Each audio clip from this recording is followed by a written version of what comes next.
Bonjour à vous, chers téléspectateurs de la Première TV. Voici votre café matinal et on commence par cette information d'une mission interrompue à Rukuro. Le colonel Bizimana du RDF ne répond plus. Compatriotes, le vent du juste châtiment souffle enfin sur nos montagnes meurtries du Nord Kivu. Ce mercredi soir, sur l'axe Rutshuru Centre et Bunagana, précisément à Rukuro, la nature a rendu son verdict. Le colonel Alfred Bizimana, officier du RDF, Rwanda Defense Force, et les cerveaux de nombreuses opérations secrètes dans l'est de notre pays, a été neutralisé. Cet homme, présenté comme un coordonnateur discret entre le RDF et ses marionnettes du 123 AFC, pensait pouvoir continuer impunément à orchestrer la souffrance du peuple congolais caché derrière de faux sourires diplomatiques et des communications codées. Mais la justice du terrain, celle que rendent le Ouazalendo et les FARDC, ne connaissent ni trahison ni double jeu. L'ironie du sort, lui qui, pendant des mois, servait de pont entre Kigali et des collines occupées, transportant messages, ordres, promesses de domination, n'aura plus rien à transmettre. Son dernier ordre de mission s'est achevé dans les silences des balles patriotiques. Le témoin sur place parle d'une embuscade foudroyante, minutieusement préparée par nos forces conjointes. Pris en tenaille, alors qu'il tentait de rejoindre une position rebelle, Bizimana aurait été identifié grâce aux documents et équipements retrouvés sur lui. Son escorte n'a pas survécu non plus. C'est plus que simple revers pour l'ennemi, c'est un symbole qui tombe. Un rappel que le Congo ne pliera jamais, que chaque traître et chaque envahisseur payera tôt ou tard les prix de son arrogance. Le peuple du Congo n'oublie jamais les crimes du RDF et de leurs alliés du 123 AFC. Chaque village libéré, chaque ennemi neutralisé, chaque colline reprise ramène notre nation un peu plus près de la liberté totale. Le colonel Bizimana ne répondra plus jamais. Mais les cris du Congo, lui, continuent de retentir parce que nous sommes ensemble la patrie ou la mort. Bango toujours à témoin na mayemanso oyo mazali koleka na badongolo miso oyo bayini ya kimia na mboka ya République démocratique du Congo. Mikolo nyonso ekoleka état-major ya 3e zone de défense tokoyamba mikolo na mikolo baye oyo bazali kouta na milongo ya M23 AFC na coalition na bango oyo bazali kokambama na mboka ya Rwanda ndenge boyebi yango. Mais pasi na motema ete na milongo ya badongolo miso oyo bazoli kozwa na makasi kokanga na makasi bana mike oyo esengeli bazala na famille oyo basengeli kozala na baekole po ete bakoka koyekola batie bango na milongo na bango pe batie bango na ligne de front po ete babunda bitumba ezali kobebisa génération mobimba ya bato pe kobebisa lokumu ya mboka ya Congo. Yango tosengi na bayembanso oyo basimba manduki bayeba kotosa mibeko mizali kopesa lotomo na bana po ete bana bakoka kobika na bafamille, bana bakoka kobika na éducation, bana babika na école, bana bazali baye oyo bato basimba manduki bakoki kozwa pe batia na milongo na bango te.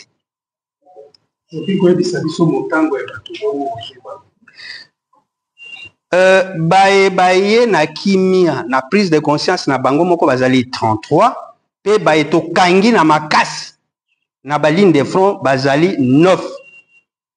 Mais awa tozali na bango nyonso ensemble mais baye o bayaki na bolingo na bango moko bazwaki prise de conscience ya koya na gouvernement bango oyo bazali sima na ngai mais baye bakangamaki na makasi bazali ya kobomba esika oyo bazali en sécurité pe mapinga ya mboka bazwi bango en charge convenablement pour ete biso tozali respectueuse ya droit de l'homme, des règles d'engagement et pe tozali kozwa bango lokola bato na bomoto na bango banso.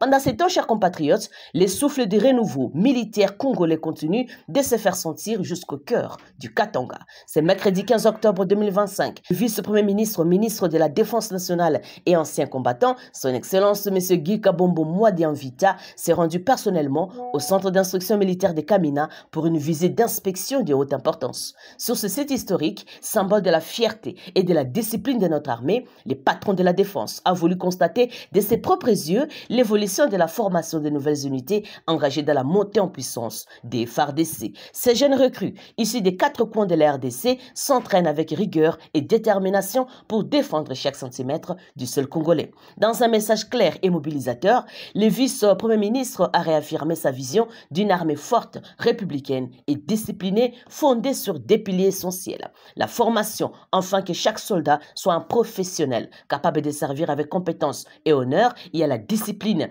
car sans elle, aucune victoire durable n'est possible. Guy Kabombo Madi invite à insister sur le fait que la transformation des FARDC n'est pas un slogan, mais une réalité en marche, guidée par les directives ministérielles permanentes émises en début d'année. Et ces directives visent à moderniser la défense nationale, à renforcer la cohésion interne et à préparer nos troupes aux défis sécuritaires qui traversent notre pays, notamment à l'Est. Sur le terrain, les instructeurs ont présenté les progrès réalisés. Il y a la formation tactique avancée, les exercices de tir et de manœuvre, il y a des modules sur la discipline et l'éthique militaire. L'initiative à la logique et à la gestion opérationnel. Le vice-premier ministre, visiblement satisfait, a encouragé les soldats à rester fidèles à la nation, à honorer l'uniforme et à se préparer pour des missions futures.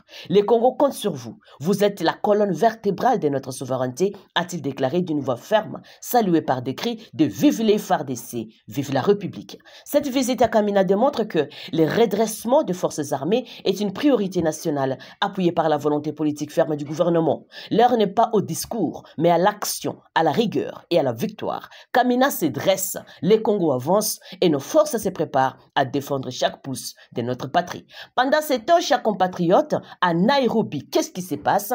Maintenant, les bourreaux se font passer pour des sauveurs. Chers compatriotes, le masque de l'hypocrisie vient une fois de plus de tomber sur la scène politique africaine. Depuis Nairobi au Kenya, là où se tiennent désormais des conciliabules, des fugitifs et aussi des nostalgiques du pouvoir, Joseph Kabila Kabange, l'ancien président est condamné à mort par la justice congolaise, vient d'être désigné président d'une nouvelle plateforme politique pompeusement baptisée Sauvons le Congo. Oui, vous avez bien entendu, celui-là, même qui a saigné notre pays pendant 18 ans, qui a bâti son empire sur le sang du peuple congolais, prétend aujourd'hui sauver ce Congo qu'il a jadis livré à la prédation, à la misère et à la corruption. Dans leur déclaration finale, ces participants, triés sur le volet, souvent issus de même réseau compromission, ont osé dénoncer la condamnation inique de leur chef par la haute cour militaire, qu'il a pourtant reconnu coupable de participation à un mouvement rebelle et trahison envers la nation. Mais de qui se moque-t-on?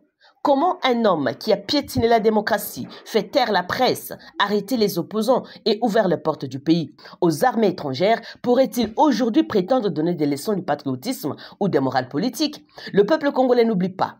C'est sous Joseph Kabila Kabange que nos frères et sœurs de l'Est ont plus souffert. C'est sous Joseph Kabila que le pasteur Coutinho Fernando, patriote courageux, a été jeté en prison simplement pour avoir lancé un mouvement appelé Sauvons le Congo. Et aujourd'hui, l'ironie du sort, le même Kabila vole ses slogans pour tenter de redorer son image, ternie à jamais. Mais le Congo n'est plus celui de 2006. Notre peuple s'est levé, conscient, fier et debout derrière ses forces patriotiques et ses institutions républicaines. Les manipulations d'hier ne passeront plus. Face à cette mascarade de Nairobi, l'UDPS, par la voix de Daniel Asselo, a eu raison de qualifier ce conclave de non-événement. Car en vérité, ce qui s'est passé au Kenya n'est rien d'autre qu'un rassemblement d'anciens privilégiés, des nostalgies d'un système révolu qui refuse d'admettre que le Congo avance sans eux. Est-ce que Joseph Kabila Kabange peut parler des dictatures? s'est interrogé Asselo. Ceux qui ont souffert sous son régime savent qu'il ne peut pas aujourd'hui parler de démocratie ni de justice. Et il a raison, car le peuple congolais n'a pas de mémoire courte. Les larmes des mamans de l'Est, les cris des prisonniers politiques, les plaies des journalistes torturés, les gémissements des déplacés, tout cela reste gravé dans nos cœurs. Alors non, Joseph Kabila Kabange ne sauvera pas la RDC, car on ne sauve pas un pays qu'on a contribué à détruire. Ce que le Congo attend aujourd'hui, ce sont des bâtisseurs, pas des revenants. Nous avons besoin de patriotes sincères, pas des imposteurs en quête de réhabilitation. Le peuple congolais a parlé. Nous sauverons la RDC par la vérité, la justice et la dignité. Résolution numéro 001 du conclave de forces politiques et sociales sur l'avenir du Congo relative à la décision de condamnation à mort du président honoraire de la République démocratique du Congo. Les conclaves des forces politiques et sociales sur l'avenir du Congo, vu la Constitution du 18 février 2006, telle que modifiée à ce jour, considérant la procédure irrégulière de la levée des immunités menée par l'auditorat général et le Sénat de la République, vu la décision de la Haute Cour militaire intervenue au terme d'un procès unique et contraire au principe universel d'un procès équitable, considérant les dangers et l'exacerbation de menaces à la cohésion nationale, vu les engagements internationaux de la République démocratique du Congo en matière de droits humains, spécialement en rapport avec le processus d'abolition de la peine de mort, rejette l'arrêt de la Haute Cour militaire portant condamnation à mort du président honoraire de la République démocratique du Congo, son Excellence Joseph Kabila Kabange. Considère cette décision nulle et de nul effet, car contraire à la Constitution et à la loi portant statut des anciens chefs d'État et des institutions en République démocratique du Congo. Fait à Nairobi le 15 octobre 2025, les participants au conclave.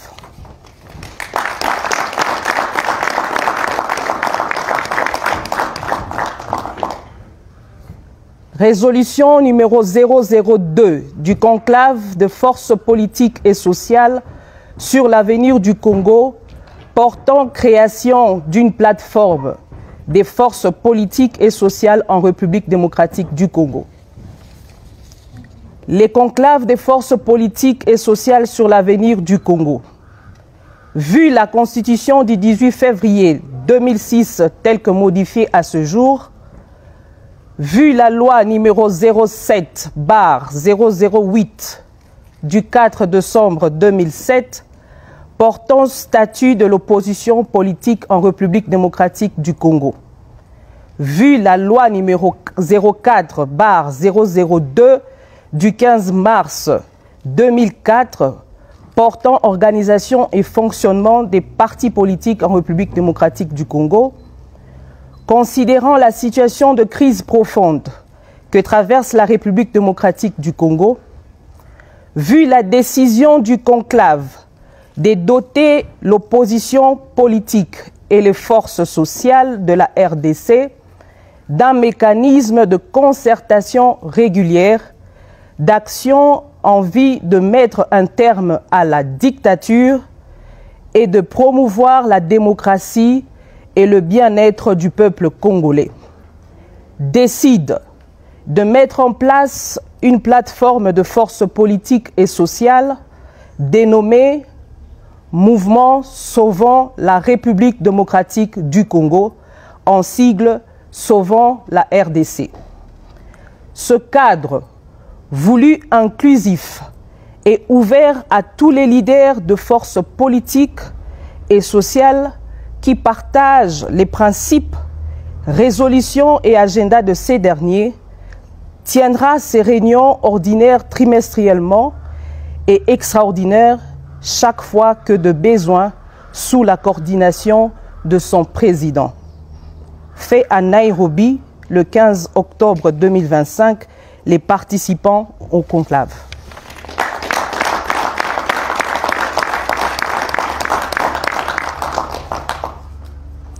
Résolution numéro 003 du conclave des forces politiques et sociales sur l'avenir du Congo, proposant la désignation d'un président de la plateforme de forces politiques et sociales en République démocratique du Congo. Le conclave des forces politiques et sociales sur l'avenir du Congo. Vu la Constitution du 18 février 2006, telle que modifiée à ce jour, vu la loi numéro 07/008 du 4 décembre 2007, portant statut de l'opposition politique en République démocratique du Congo, lance un appel solennel au président honoraire de la République démocratique du Congo, son Excellence Joseph Kabila Kabange, pour assurer les leaderships de la plateforme Mouvement Sauvons la République démocratique du Congo, en sigle Sauvons la RDC, et la mise en œuvre de l'agenda ainsi convenu à sa bonne fin jusqu'à la libération complète de la République démocratique du Congo du joug de la dictature. Fait à Nairobi le 15 octobre 2025, les participants au conclave. Résolution numéro 004 du conclave de forces politiques et sociales sur l'avenir du Congo portant feuille de route de la plateforme de forces politiques et sociales Mouvement Sauvons la République démocratique du Congo. Les conclaves des forces politiques et sociales sur l'avenir du Congo. Vu la Constitution du 18 février 2006 telle que modifiée à ce jour, vu la loi numéro 007/008 du 4 décembre 2007 portant statut de l'opposition politique en République démocratique du Congo, considérant la nécessité d'une feuille de route, des actions cohérentes en vue de lutter efficacement contre la crise multiforme que traverse la RDC, décide de s'approprier les 12 priorités visant à sauver la République proposées par son Excellence Joseph Kabila Kabange à l'occasion de son adresse à la nation du 23 mai 2025 et en particulier celle relative à la mise à terme de la dictature. S'engage en outre à améliorer le redéploiement des partis politiques et de forces sociales sur le terrain en vue d'une meilleure mobilisation de masse populaire. Fait à Nairobi le 15 octobre 2025, les participants au conclave.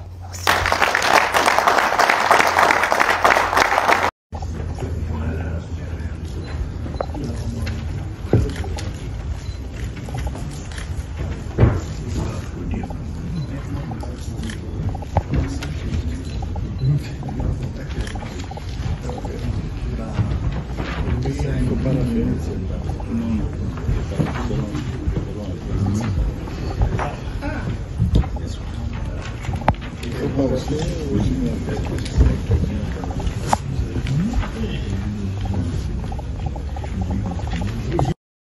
Terminons cette édition, chers compatriotes, par le forum États-Unis-RDC. Ça fait du boom et du tao-tao. 220 entreprises américaines prêtes pour venir en République démocratique du Congo. Parce que ça, c'est du lourd. Le gouvernement congolais vient de nouer des partenariats stratégiques avec un groupe d'investisseurs américains prêts à injecter 200 milliards de dollars américains en RDC. Oui, vous avez bien entendu, 200 milliards. Pas de promesses de salon, mais du concret. Face à eux, Kinshasa a clairement posé les taux. La RDC n'est pas un pays à plaindre, mais un pays d'affaires. Et pendant que certains doutent encore, le président Tshisekedi continue de déboulonner l'obscurantisme et de replacer les Congos sur la carte mondiale du développement. Le gouvernement congolais a démontré que la RDC peut produire des aliments bio. Les sols congolais n'ont pas besoin de produits chimiques pour produire. Un vent nouveau souffle en RDC. Et cette fois, ce n'est pas un simple slogan, c'est du lourd. Nous sommes le FONAREV, le Fonds national de réparation des victimes des violences sexuelles liées au conflit et des victimes des crimes contre la paix et la sécurité de l'humanité. En tant que tel, nous avons 3 missions principales. Identifier les victimes, aider les victimes à avoir accès à la justice et les sensibiliser à leurs droits, et enfin, allouer les réparations adéquates à ces victimes. Parmi les missions assignées au FONAREV figure l'identification des victimes, qui est un processus qui va de la cartographie des massacres jusqu'à la liste unique consolidée. Mais pour y arriver, la cartographie des massacres consiste en fait à répertorier tous les incidents qui ont eu lieu dans notre pays, qui viennent en complément des rapports mapping. Et donc nous avons 1550 incidents répertoriés coulés dans ces rapports, ce que le FONAREV va publier. Ensuite, nous recrutons les enquêteurs locaux que nous formons et nous installons les centres d'identification de victimes. Tout ce travail nous a permis d'avoir 3 catégories de victimes, à savoir les victimes des tentatives de décision de justice, c'est-à-dire les personnes qui ont subi des préjudices sont allées devant les cours et tribunaux et ont obtenu des décisions de justice. Pour que nous puissions les identifier, nous collaborons avec l'écosystème qui nous aide à les retrouver par palier grâce à la méthode boule de neige. À ce jour, nous avons 1717 victimes identifiées contenues dans 12 décisions de justice et le travail continue. Voilà, chers compatriotes, c'est par ici que s'achève notre émission. Merci à vous de nous avoir suivis. N'oubliez pas de vous abonner, s'il vous plaît, d'activer la petite cloche de notification pour recevoir nos informations à temps réel. On se retrouve très bientôt pour d'autres séries d'actualités. D'ici là, portez-vous bien et que la RDC soit toujours notre priorité. À la présentation, Saint Tiché Senga. Au revoir.